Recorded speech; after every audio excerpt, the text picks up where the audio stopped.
આપણી કરોય આવે અને નિરાશ થઈને જાય ને તો આપણને આપણા ઘરમાં સુખ શાંતિ ન રહે.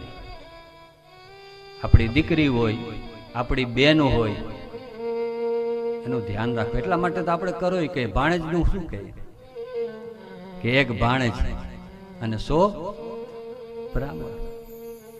કેટલું મહત્વ. તમારી દીકરી એને ખૂબ હરખથી રાખજો, એને બહુ હરખ હોય. અને યાદ રાખજો, દીકરી એટલે લક્ષ્મી. દીકરી જેવું પાત્ર થાય નહીં.